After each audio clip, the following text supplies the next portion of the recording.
Hello friends, welcome to my channel. Let's start learning. Let's start with class 9, chapter 1 number system. आप number system से ही समझ सकते हो कि हम इस चैप्टर में नंबर्स के बारे में पढ़ेंगे. सबसे पहले हम स्टार्ट करते हैं नेचुरल नंबर्स. नेचुरल नंबर्स कौन से नंबर्स होते हैं? All counting numbers, which means वो सभी नंबर्स जो हम काउंटिंग करते हैं, वो कहलाते हैं नेचुरल नंबर्स. जैसे कि 1, 2, 3, 4 ये सब काउंटिंग होती है. These are natural numbers. Natural numbers को हम कैपिटल N से डिनोट करते हैं. ओके.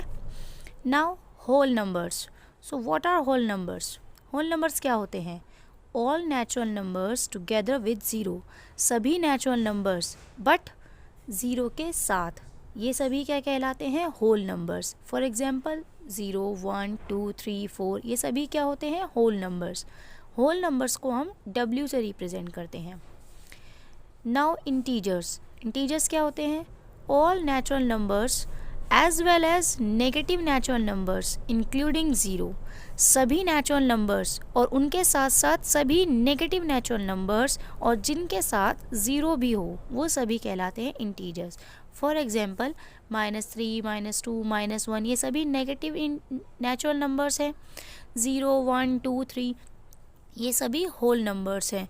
सभी होल नंबर्स और सभी नेगेटिव नेचुरल नंबर्स को मिलाकर के जो सेट बनता है या जो नंबर्स बनते हैं उन्हें कहते हैं हम इंटीजर्स, और इंटीजर्स को हम Z से डिनोट करते हैं. Now rational numbers. What are rational numbers? The numbers of the form P upon Q. वो नंबर्स जो P अपॉन Q की फॉर्म में लिख सकते हैं हम, उनको कहते हैं रैशनल नंबर्स. जहाँ पर P और Q क्या होते हैं? इंटीजर्स. ये दोनों ही इंटीजर्स होने चाहिए, बट कंडीशन ये होती है कि Q not equal to zero होना चाहिए, Q ज़ीरो नहीं होना चाहिए. और रैशनल नंबर्स को हम Q से रिप्रेजेंट करते हैं. Now irrational numbers. What are irrational numbers? A number which can neither be expressed as terminating decimal nor as repeating decimal is known as irrational numbers. वो नंबर जिसको ना तो हम टर्मिनेटिंग डेसिमल में represent कर सकते हैं और ना ही रिपीटिंग डेसिमल में रिप्रेजेंट कर सकते हैं, उनको हम कहते हैं इर्रेशनल नंबर्स. ओके. अब इसका मीनिंग हम इससे समझते हैं एक एग्जांपल से. जैसे 0, 1, 0, 0, 1, 0, 0, 0, 1 ये एक नंबर है. तो इस नंबर को हम रिप्रेजेंट करने के लिए ये टर्मिनेटिंग नहीं है. टर्मिनेटिंग का मीनिंग अभी हम आगे समझेंगे. और ये रिपीट, इसमें कोई भी नंबर रिपीट नहीं हो रहा है, एक सीक्वेंस से रिपीट नहीं हो रहा है. This is called irrational number. Okay बेटा. नाउ अब हम यहाँ देखते हैं कि नेचुरल नंबर्स जो होते हैं वो 1, 2, 3, 4 होते हैं. होल नंबर्स में ज़ीरो ऐड हो जाता है, विच मीन्स सभी नेचुरल नंबर्स होल नंबर्स होते हैं. अब ये देखिए, आप यही होल नंबर्स आपको इंटीजर्स में मिलेंगे. हम ये कह सकते हैं कि सभी होल नंबर्स इंटीजर्स होते हैं. अब आप ये देखिए कि ये सभी इंटीजर्स P और Q इंटीजर्स वो सभी आपको मिल जाएंगे रैशनल्स में, विच मीन्स सभी इंटीजर्स को हम रैशनल नंबर्स कह सकते हैं. तो यही मैंने एक थोड़ा सा चार्ट में रिप्रेजेंट किया है कि every natural number is a whole number and every whole number is an integer and every integer is a rational number. Okay. चलिए हम देखते हैं कि टर्मिनेटिंग डेसिमल क्या होते हैं. टर्मिनेटिंग डेसिमल वो डेसिमल्स होते हैं जो एंड्स हो जाते हैं after a finite number of digits, मतलब कुछ फाइनाइट नंबर ऑफ डिजिट्स के बाद वो ख़त्म हो जाते हैं. That they are called terminating decimals. जैसे कि 1/4 है, जब हम इसको डिवाइड करेंगे वी गेट 0.25. तो इसका मीनिंग पॉइंट के बाद दो नंबर्स आ रहे हैं, तो फाइनाइट डिजिट्स आ रही हैं.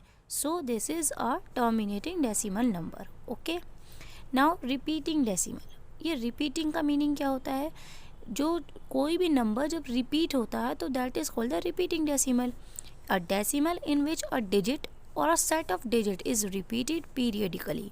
मीन्स एक ऐसा डेसिमल जिसमें या तो एक डिजिट या फिर सेट ऑफ डिजिट्स रिपीट हो रही हों, तो तब उसे कहेंगे हम रिपीटिंग डेसिमल. फॉर एग्जाम्पल 2/3, जब हम इसको डिवाइड करेंगे तो 0.666 एज ऑन ये आता रहेगा, which means 6 bar bar repeat हो रहा है. This is a repeating decimal. Okay. अब हम देखते हैं कुछ इम्पॉर्टेंट आइडेंटिटीज़. जैसे जो हमने 8th क्लास में पढ़ चुके हैं। For example a plus b का whole square is equals to a square plus b square plus 2ab। a minus b का whole square is equals to a square plus b square minus 2ab। a square minus b square is equals to होता है a plus b and a minus b. Okay, now some exponential laws के बारे में पढ़ते हैं हम। यहाँ देखिए फर्स्ट लॉ है a raise to the power m into a raise to the power n, which means इन दोनों ही नंबर्स में इनके बेस सेम है और एक्सपोनेंट्स डिफरेंट है। जब मल्टीप्लिकेशन का साइन होगा तो बेस को एक बार लिख देंगे और एक्सपोनेंट्स को हम ऐड कर देंगे। सेम यही केस अगर डिवाइड में आता है तो हम बेस को एक बार लिखेंगे और एक्सपोनेंट्स को माइनस कर देंगे। Okay, now next a raise to the power m and whole raise to the power n, which means एक पावर के ऊपर दूसरी पावर है। सो ऐसा होने पर हम क्या करते हैं कि उन दोनों ही पावर्स की आपस में मल्टीप्लिकेशन कर देते हैं। Okay, now there is a some digit, some कोई भी डिजिट है उसके ऊपर पावर 0 है। सो इसका मीनिंग होगा कि उसकी वैल्यू हो जाएगी 1। यहाँ पर कोई भी डिजिट हो सकती है, कोई भी नंबर हो सकता है, कुछ भी हो सकता है। अगर पावर 0 है विच मीन्स उसकी वैल्यू 1 होगी। अब आते हैं, इस बार देखिए 2 नंबर्स दिए हुए हैं आपको और उन दोनों के बेसिस अलग हैं बट एक्सपोनेंट्स सेम है। सो ऐसा होने पर क्या करेंगे, अगर ये दोनों नंबर्स मल्टीप्लिकेशन में हैं तो पहले बेसिस की मल्टीप्लाई कर देंगे और एक्सपोनेंट को एक बार लिख देंगे। Okay, now a raise to the power m, तो इसका मीनिंग क्या होता है कि अगर पावर प्लस में है तो आप उसको अपॉन में लेकर जा करके माइनस में कर सकते हैं। सेम ऐसे ही अगर पावर माइनस में है तो आप उसको अपॉन में लेकर जा करके प्लस में कन्वर्ट कर सकते हैं। Now bases are different, exponents are same and there is a divide sign. So आप क्या करेंगे, पहले इन दोनों बेसिस को डिवाइड करेंगे और पावर को एक बार लिख देंगे। ओके, अब आते हैं हम नेक्स्ट पर।